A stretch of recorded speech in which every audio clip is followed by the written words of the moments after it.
When I woke up this morning, I looked around my room at all my plants. I had this thought. I want to wake up surrounded by greenery every single day. Surrounding myself in nature as much as I can, even if that means I'm starting off in my own home. I've always wanted to live in a rainforest, but that doesn't seem practical.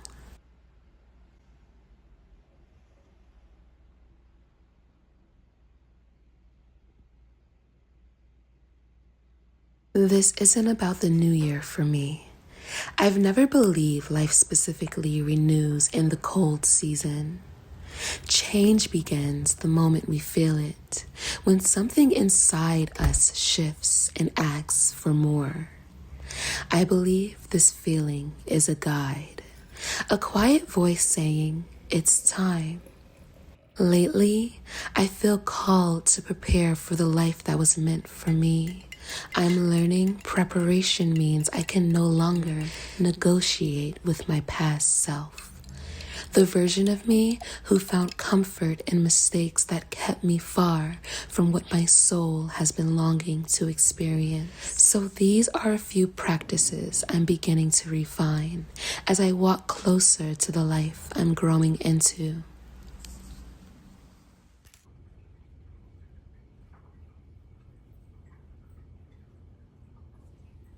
I am a being who can sustain life. I want to exist in the breath of life every single day, waking up to the sights and smells that make me believe that life is an art. I want to separate myself from the aspects of the unnatural world, these unnatural walls, unnatural sounds, and unnatural clothing that we're told we should buy. Unnatural personalities curated by unnatural entertainment, unnatural lighting, and unnatural living that create unnatural sleep patterns. I want to escape it all, and I believe that one day I will.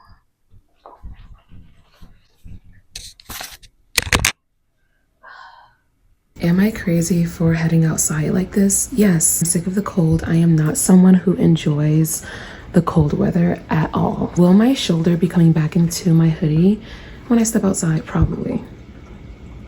Maybe not.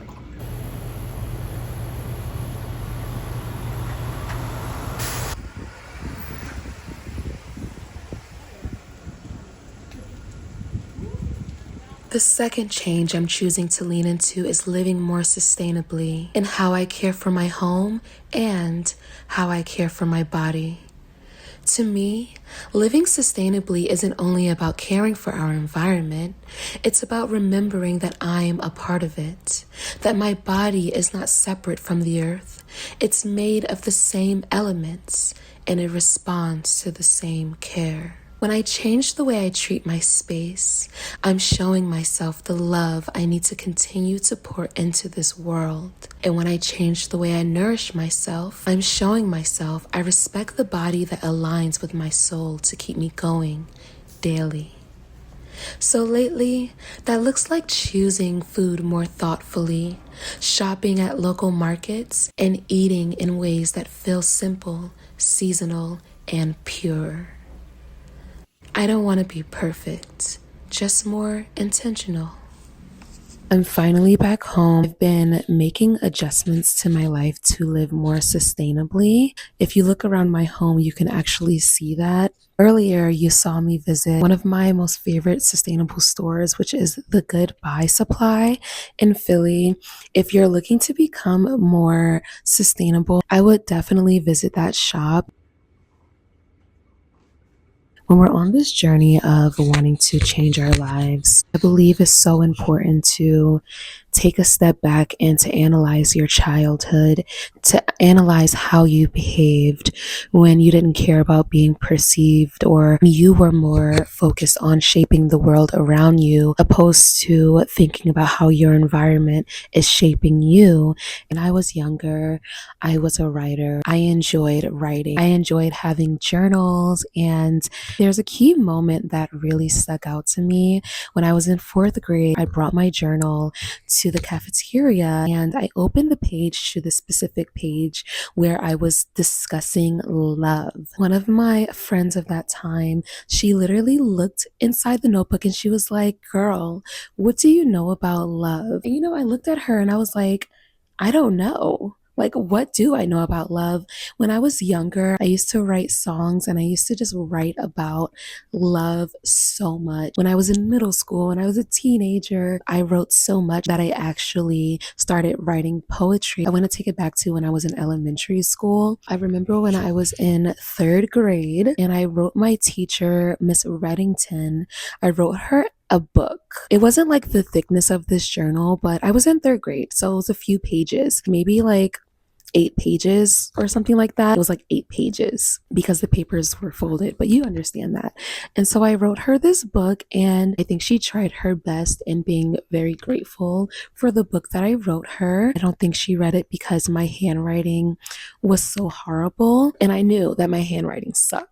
Okay, I don't think it has anything to do with me being a left-handed girly.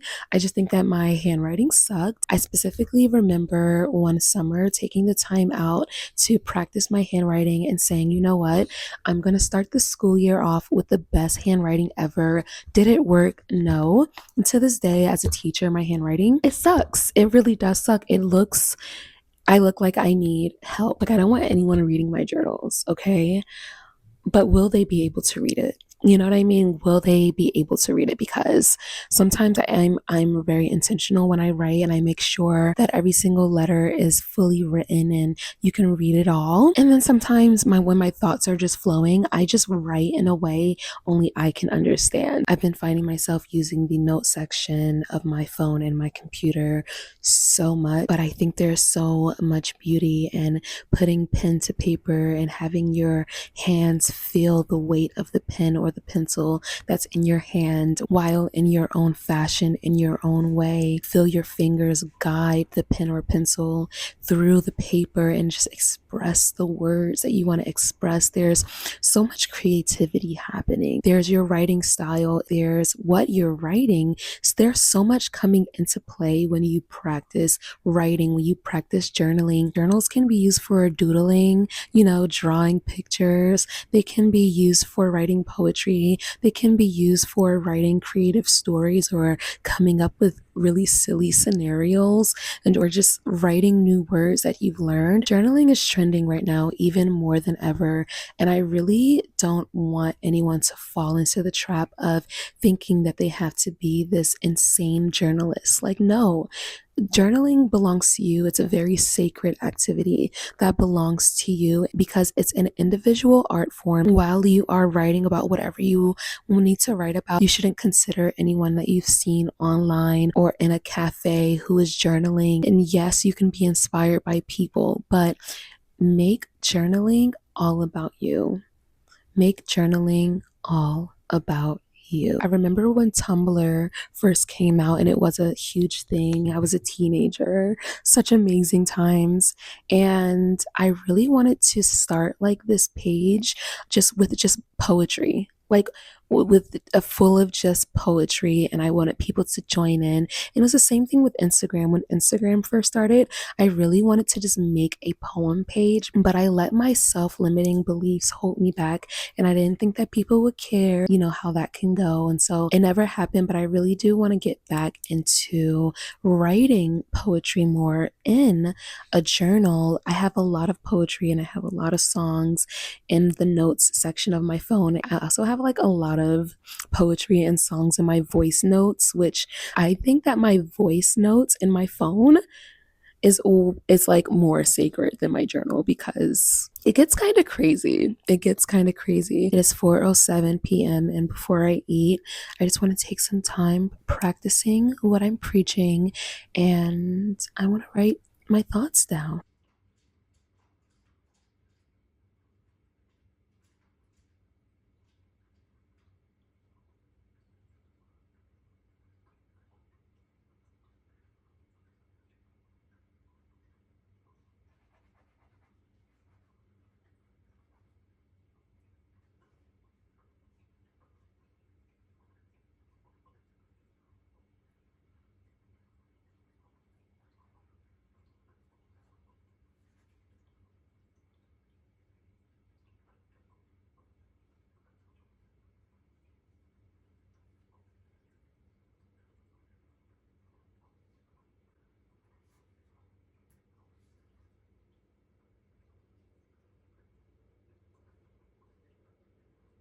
An amazing, beautiful subscriber did ask me like, something along the lines of, why don't I face you guys more when I'm talking?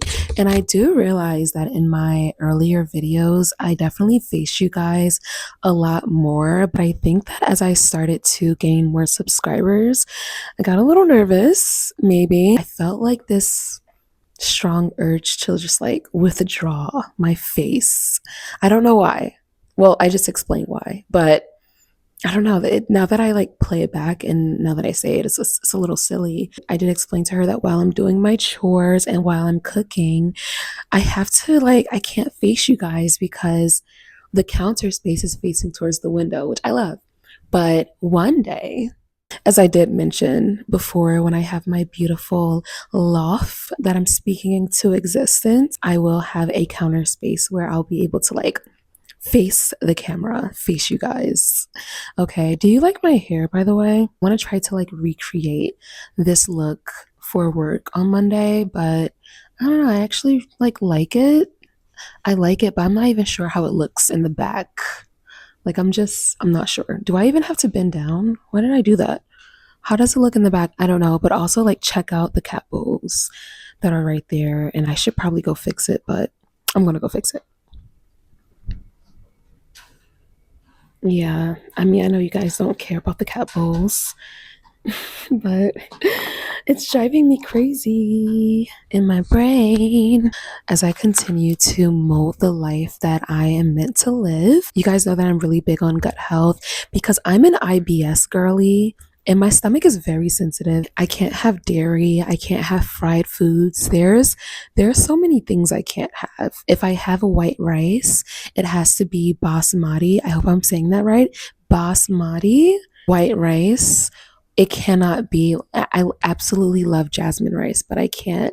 My stomach does not love jasmine rice. I love grain. So, I love my brown rice, my farro, my buckwheat, all these other grains that I have here. If you guys skim through like all like 44 videos, or at this point, 45 videos that I have right now, you'll see at the very bottom, I'm showing you guys how I like to eat my natto. It's basically fermented soybeans. I'll put like a better definition at the bottom of the screen. But natto is fermented soybeans. And to keep track of my gut health, I eat kimchi. I eat a lot of pickled things. I love sourdough bread. You guys know that sourdough bread is my favorite. I love fermented foods. I love the taste. I love the fact that my stomach doesn't hurt after I eat it. That's like the thing that I love the most. Let's just be honest, okay? And the taste. But okay, I'm gonna make natto today. I'm so hungry. Let me show you how I make my natto. Okay, music starting in 3, 2,